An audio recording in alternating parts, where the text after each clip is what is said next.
भोर की पहली किरण जब गंगा के जल पर पड़ती है और घाटों पर छठ माई की जय की गूंज उठती है, तो ऐसा लगता है मानो खुद प्रकृति मां अपनी गोद में आशीर्वाद बरसा रही हो। छठ पूजा सिर्फ एक व्रत नहीं, बल्कि आस्था, विश्वास और आत्मशुद्धि का ऐसा पर्व है जो सदियों से जनमानस के हृदय में बसा हुआ है। इस दिन लोग अपनी हर मनोकामना सूर्य देव और छठ माता के चरणों में रख देते हैं। लेकिन क्या आपने कभी सोचा है कि आखिर यह छठ पूजा क्यों मनाई जाती है और छठ माता कौन है, कहां से आई? छठ पूजा भारत के सबसे प्राचीन त्योहारों में से एक है। यह पर्व सूर्य देव और उनकी बहन छठी माता यानी उषा देवी को समर्पित है। इसे कार्तिक महीने के शुक्ल पक्ष की षष्ठी तिथि को मनाया जाता है, इसलिए इसे छठ कहा जाता है।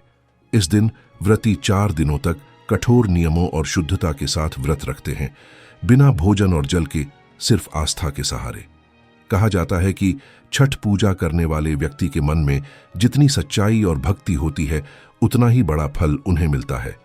छठ पूजा का सबसे बड़ा उद्देश्य सूर्य देव का आभार व्यक्त करना है, क्योंकि सूर्य ही जीवन का स्रोत है। वही हमारे शरीर, हमारी धरती, हमारे अन्न और हमारी ऊर्जा के मूल आधार हैं। जब सूर्य नहीं होता तो जीवन भी नहीं होता। इसलिए छठ पूजा के माध्यम से लोग सूर्य देव से प्रार्थना करते हैं कि वे हमारे जीवन में प्रकाश, ऊर्जा और सुख समृद्धि बनाए रखें। इस पर्व में प्रकृति का भी सम्मान किया जाता है, क्योंकि सूर्य और जल दोनों ही जीवन के लिए आवश्यक तत्व हैं। अब बात करते हैं कि आखिर छठ माता कौन है। पुराणों में छठ माता को उषा या षष्ठी देवी कहा गया है। वो सूर्य देव की छोटी बहन मानी जाती हैं। षष्ठी का अर्थ होता है छठा दिन, इसलिए उनका नाम पड़ा छठी माता या छठ माई। छठी माता को संतान की रक्षक देवी कहा जाता है। कहा जाता है कि जो भी स्त्री सच्चे मन से छठ माता का व्रत करती है, उसे संतान सुख की प्राप्ति होती है और परिवार में खुशहाली बनी रहती है। छठी माता का स्वरूप बहुत दिव्य बताया गया है। वे कमल के फूल पर विराजमान रहती हैं। उनके हाथ में कलश, डोर और बालक होता है, जो यह दर्शाता है कि वे जननी और रक्षक दोनों हैं।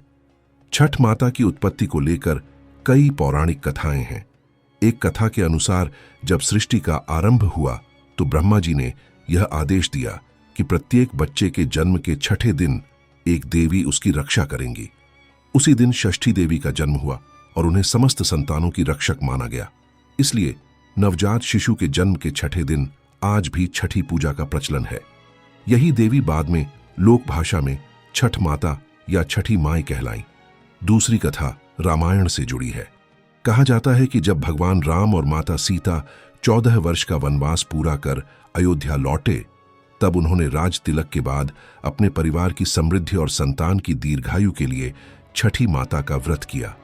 सीता माता ने कार्तिक मास की शुक्ल पक्ष की षष्ठी तिथि को सूर्य देव और छठी माता की पूजा की थी। तभी से यह परंपरा लोक जीवन में स्थायी रूप से जुड़ गई और आज तक चली आ रही है। तीसरी कथा महाभारत काल की है।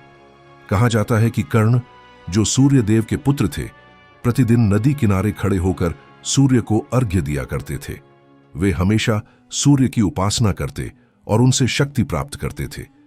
माना जाता है कि छठ पूजा की शुरुआत का सबसे पहला संकेत हमें कर्ण से ही मिलता है, जिन्होंने सूर्य उपासना की परंपरा को जनमानस तक पहुंचाया। यही परंपरा बाद में छठ पूजा के रूप में पूरे भारत में फैल गई। छठ पूजा 4 दिनों तक चलने वाला पर्व है। पहले दिन को नहाए खाए कहा जाता है, जिसमें व्रती स्नान करके शरीर और मन को पवित्र करते हैं। दूसरे दिन खरना होता है, जिसमें पूरे दिन व्रत के बाद शाम को गुड़ की खीर, रोटी और केला का प्रसाद बनाकर सूर्य देव को अर्पित किया जाता है। तीसरे दिन डूबते सूर्य को अर्घ्य दिया जाता है, जब घाटों पर लाखों दीप जलते हैं। महिलाएं कमर तक जल में खड़ी होकर हाथ जोड़ती हैं और कहती हैं, छठ माई सब सुख दी। और चौथे दिन सुबह सुबह उगते सूर्य को अर्घ्य दिया जाता है। यह क्षण इतना दिव्य होता है कि देखने वाले की आंखें भीग जाती हैं। उगते सूर्य की पहली किरण जब जल पर पड़ती है तो ऐसा लगता है मानो खुद छठ माता पृथ्वी पर उतर आई हो। छठ पूजा का संदेश बहुत गहरा है।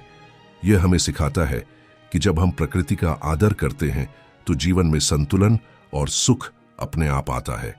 यह त्योहार न केवल श्रद्धा का प्रतीक है, बल्कि यह मनुष्य और प्रकृति के अटूट संबंध का उत्सव भी है। छठ पूजा यह बताती है कि आस्था जब सच्चे मन से की जाती है तो असंभव भी संभव बन जाता है। यही वजह है कि चाहे वह गांव हो या शहर, घाट हो या छत, हर जगह छठ माई के जयकारे गूंजते हैं और हर दिल में यही भावना बसती है कि छठ माई सबके दुख हर लीन, सुख और समृद्धि देहिन। छठ पूजा भारतीय संस्कृति की आत्मा है। यह पर्व न तो केवल धार्मिक है और न ही केवल सामाजिक, यह आत्मा की शुद्धि का पर्व है। जब लोग बिना स्वार्थ, बिना दिखावे के, केवल आस्था के सहारे सूर्य और छठ माता की पूजा करते हैं तो वह पल स्वयं में सबसे पवित्र बन जाता है। यही है छठ पूजा की सच्ची शक्ति।